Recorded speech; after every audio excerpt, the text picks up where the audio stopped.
That can be, if they hear you, sense you, that can be very intimidating. They can attack or respond. But there's a spot right here that if you approach at an angle calmly and quietly, they want to keep their personal space, and they're just going to keep moving away from you. So that's what we did, plus some food enticements. And it worked well, but again, several calculated risks. Once we got him into the pasture, we fed and watered him. Here's Ferdinand, quite happy in his new digs. And by nightfall, by about 9 or 10 o'clock that evening, the owner found us. In between time, I and one of the other neighbors had spent hours calling. We had no idea who would help us in this situation. For those of you that don't know, you call the Department of Agriculture. There's a process for that. And they were very helpful, but in the end, the owner found us, so it was a happy ending. Happy ending that no one got hurt, too. So that is my no bull story and my experience this summer. The very next weekend, that weekend of that week, I headed back up to Washington to train with Wassart, and there we were going to practice sheltering animals. And some of the animals they had for us to play with that weekend were Jersey bulls, just like Ferdinand. The larger of the three is pictured here, and while Ferdinand was somewhere between 800 and 1,000 pounds, this one was 2,500 pounds. And the owner had the nerve to tell me that he wasn't full grown.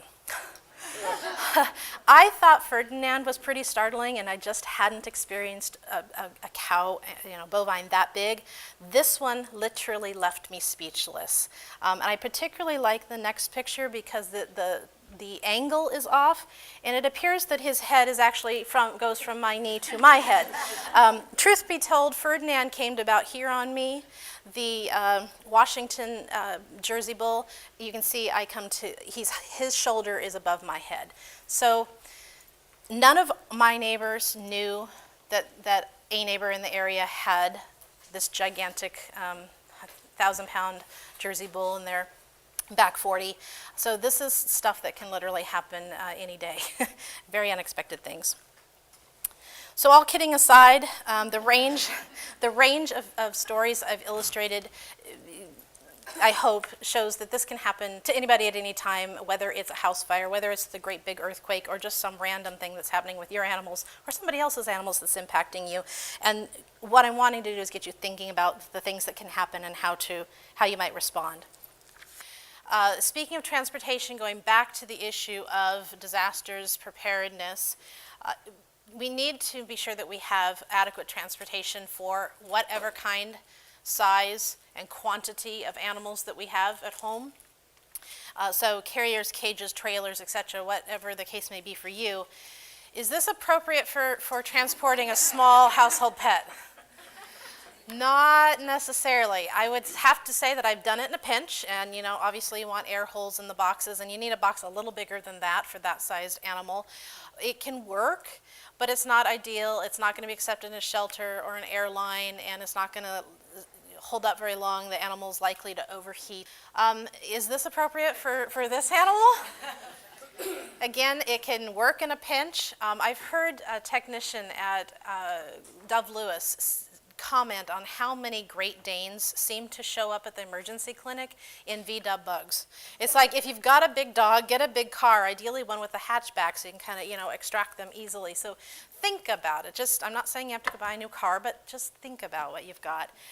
Other things, okay, if you've got livestock, it looks like it's working. I'm not sure I'd recommend it. You can obviously only move one of those at a time. So if you've got multiples, that's an issue. Here's another, that mini fits in there, but not ideal. Okay, so think about what you've got for what transportation needs you have and can accommodate for the kinds and size and quantity of animals you have. And work with your animals, train them to get used to their cages, their trailers, whatever the case may be, to desensitize them. And here's another little look at desensitizing animals. I know a lot of people say that their animals will not get into their trailers or will not get into their carrier, that they usually associate that with going to the vet, and that's scary and painful and yucky. So work with your animals, treat them getting into their carriers and that sort of thing. Particularly if you're starting out with a young animal, and you can do that over their lifetime, that works really well. It's not true 100% of the times, but I got to tell you, my animals like their cages. They I bring them out before we go somewhere. They like to travel, and a day or so before we're going to go to a hotel or to someone's house, I bring out the carriers, and they'll wander in and sleep in it.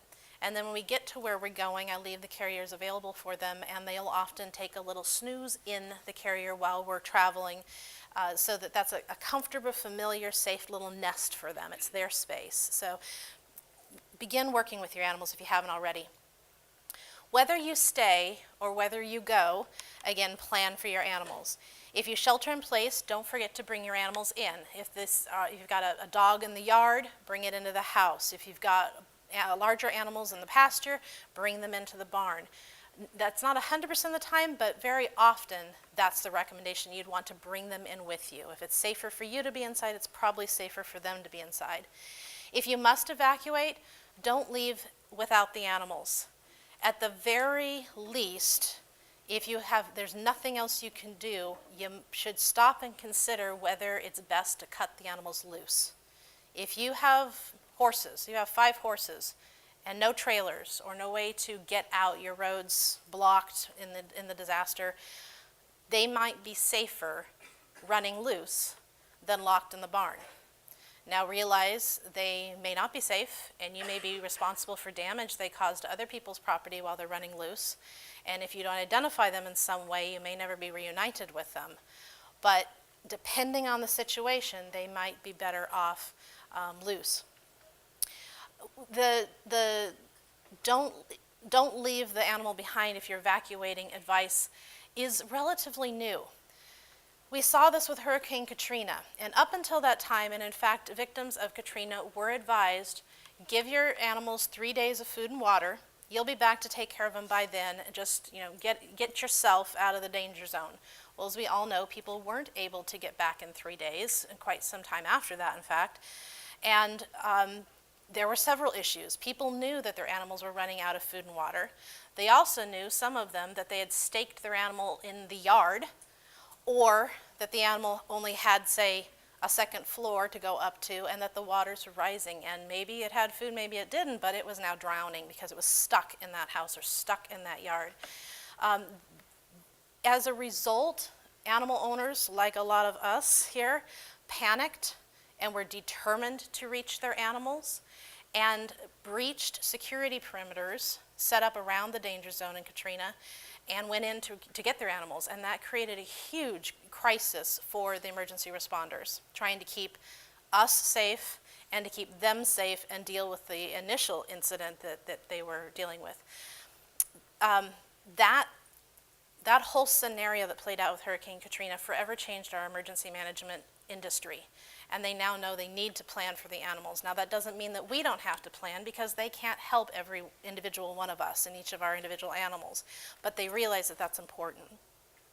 Also, don't expect emergency shelters to accept animals. Most of them won't, for a variety of reasons.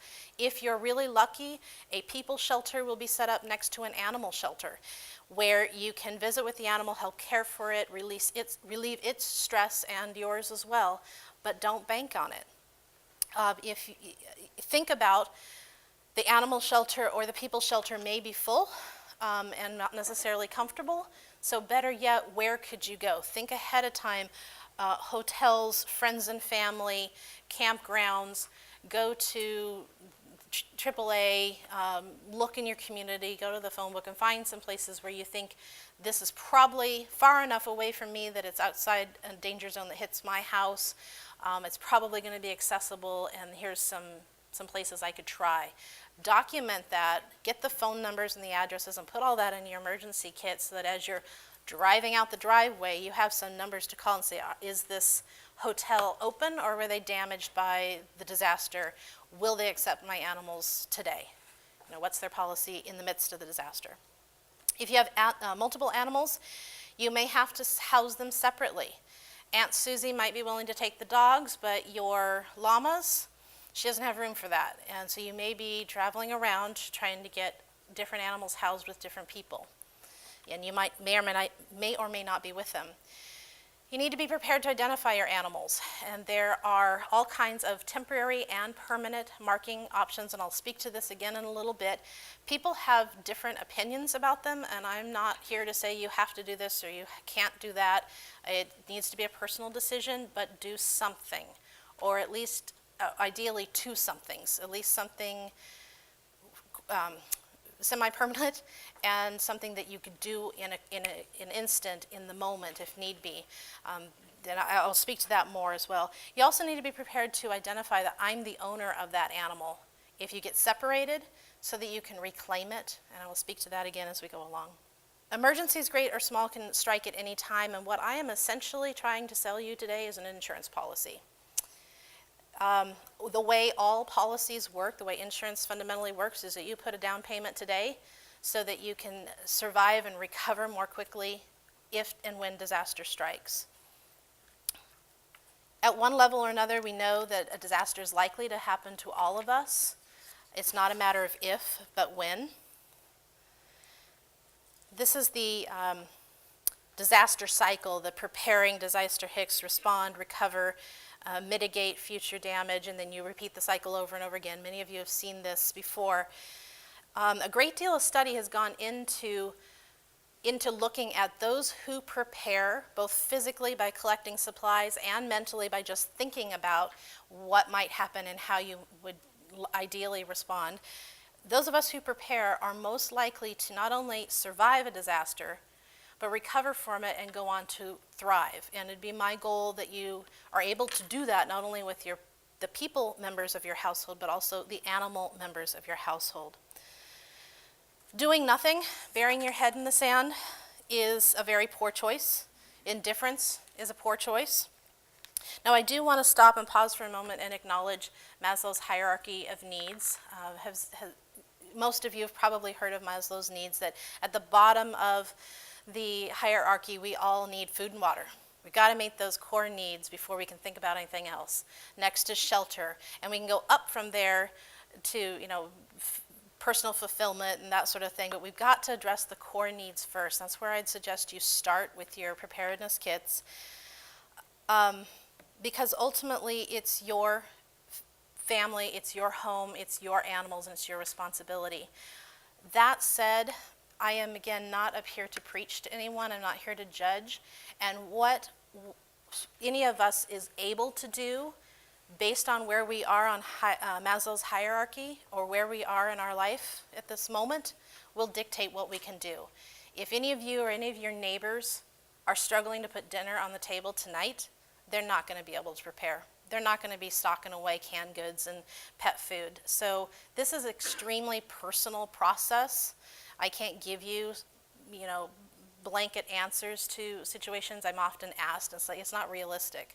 It needs to be a personal process.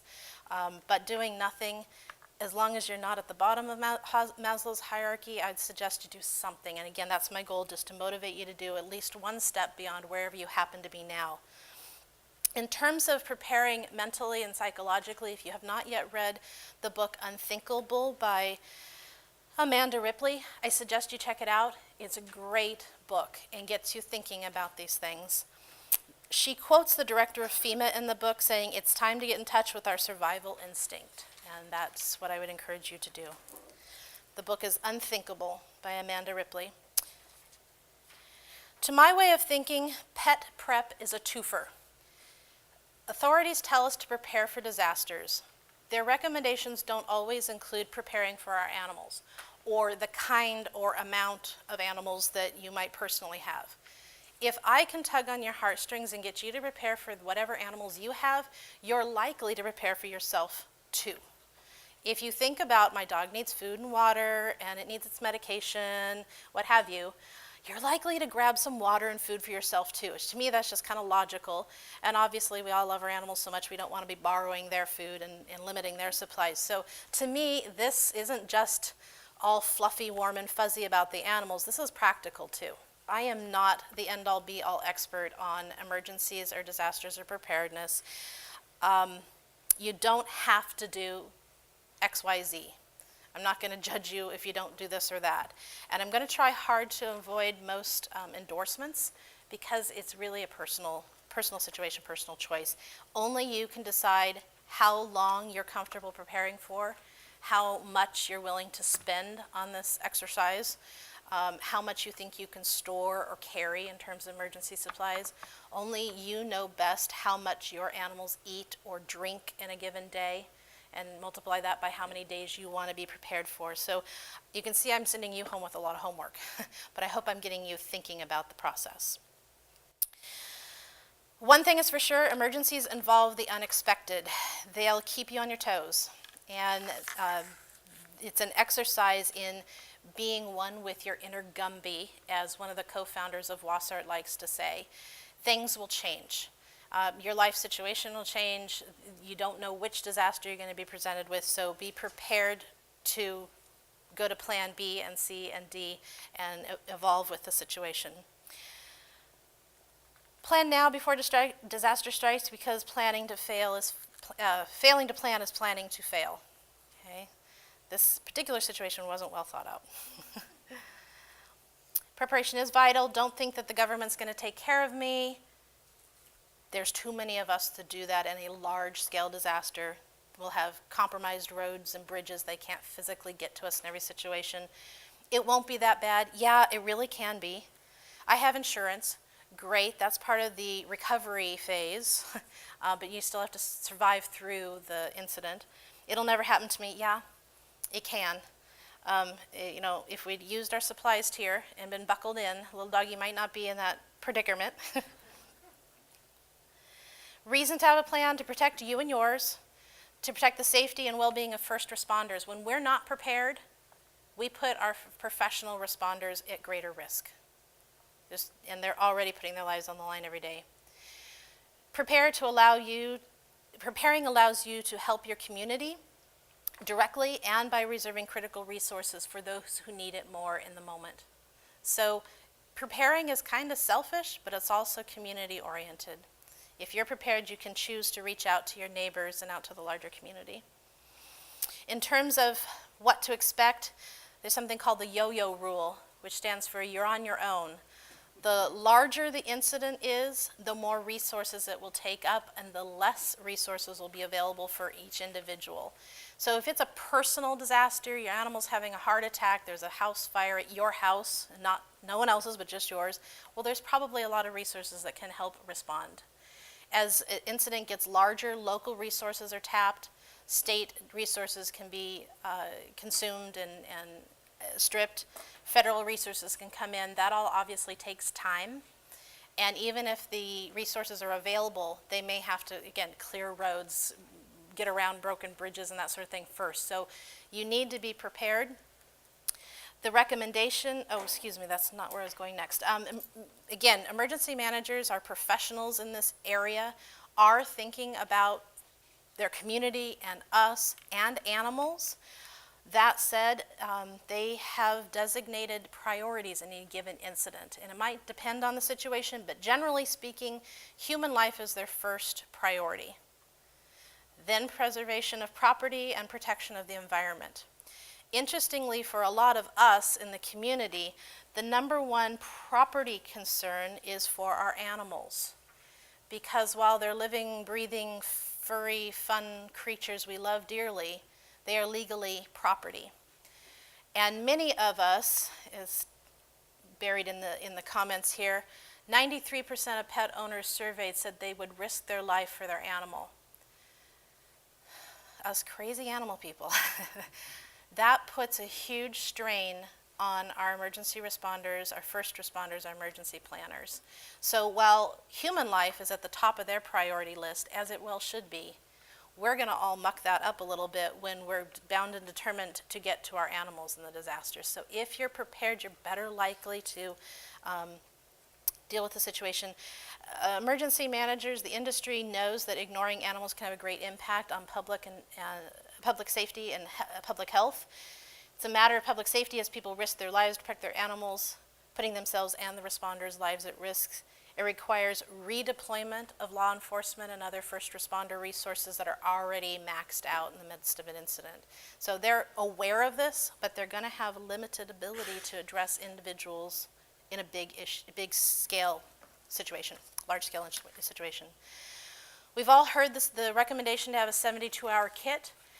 Those who are involved in this industry and committed to it typically suggest you replace the phrase 72-hour kit with a 172-hour kit, which would be a 1-week supply. And many people suggest longer. Only you can decide what you think is appropriate for your budget, your household, your storage capacity, etc. But again, be thinking about what you think is reasonable and practical for you. By the way, as you're trying to figure out how to transport all your supplies, think about using your animals. This isn't practical in every situation, but obviously if you have larger animals, some of them are used to and bred for packing, so take advantage of that. But even the smaller animals can carry some of their documentation, maybe a little bit of food, their leashes and that sort of thing. So think about that. Makes it slightly more practical. Okay? Give a question real loud and I'll repeat it for the cameras. Well, it's intimidating, the idea of putting together a kit. I know Absolutely. that. It was for me, even though I've been on the net team for about 7 years. And it's helpful to know that if you're a Costco member, you can buy kits that are 72 hours up to weeks and months. So the comment is it can definitely be intimidating putting together a kit. What do you do? How much? All the details that go into it. And there are pre-prepared kits on the market in various places. And that's a great suggestion. Just like probably all of you, I hate to admit it, I am still working on my kit after all these years. It is forever a work in progress as you rotate supplies out. You think of something else, you go to a class and hear another idea, you lose one pet, take in another, you've got different conditions. It's always a work in progress, and I don't know I don't have a lot of practical advice beyond just keep working at it one step at a time. So gathering supplies, oh boy, do I wish my pet supply cabinet looked like that. It doesn't. Again, only you can decide what quantity you think is reasonable and you can recycle through each 6 to 12 months. But you definitely, obviously, thinking of Maslow's hierarchy again, start with the basics: food and water, medicine, supplies, etc. In terms of medicine, one note I want to share with you for whoever it might be of value to. I want to pass on a tip I got 2 months before I lost my diabetic kitty this spring. He had been barely regulated, a very unusual case of diabetes, for 4 years. I was buying insulin at well over $100 a pop every month and a half. And 2 months before I lost him, I was in a community emergency planning meeting, and someone just happened to talk about her son and his diabetes, and that they have been getting their insulin at Walmart for, I have now forgotten, $20 to $50 a bottle. So again, if you have animals that require medication, think about what's practical in terms of having a supply on hand. There's obviously cost issues. There's issues of rotating that medication in and out. And for some, like some insulin has to be refrigerated. There's other storage practicalities to keep in mind. I wanted to pass on the Walmart tip for anyone that might relate to, because it was such incredible savings for me. Just want to share that. But in terms of what do you do, in that case with that animal, what I did with my veterinarian was get an extra prescription from my veterinarian that I stored in our emergency kit, so that if we evacuated and I didn't grab his insulin from the fridge, or I did grab it but we ran out in the course of the disaster, if I could find an open pharmacy, I could fill that prescription. So work with your vet, whatever conditions you're dealing with, and see what looks practical to you and them. Of course, we want leashes and leads and other restraint devices for our animals. By the way, what's potentially wrong with this picture in a disaster?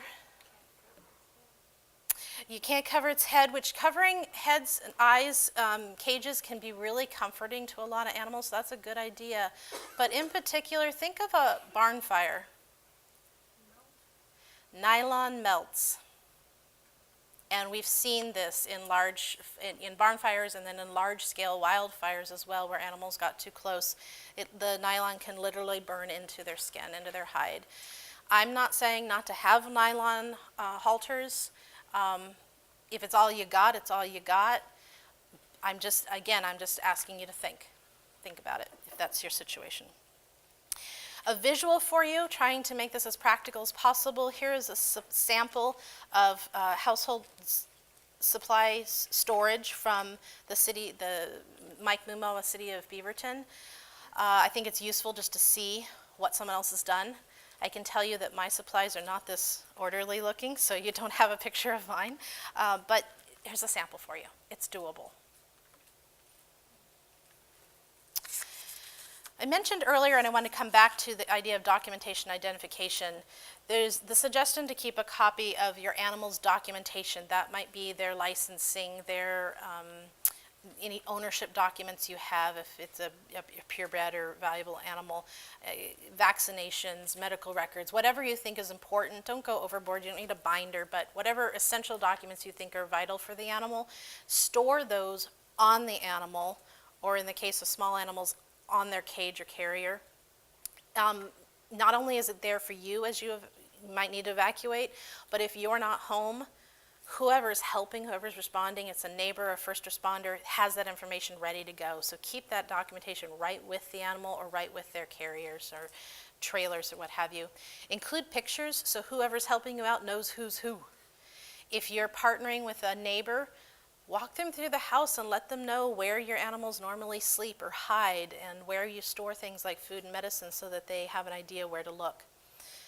A few other ideas on documentation.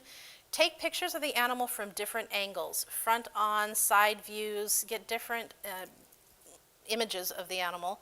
Include any identifying marks, birthstones, warts, whatever, and get a shot of you with the animal. That can help you prove ownership if you get separated and need to reclaim the animal.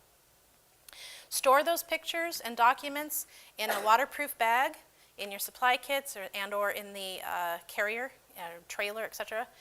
And keep a copy on your mobile phone.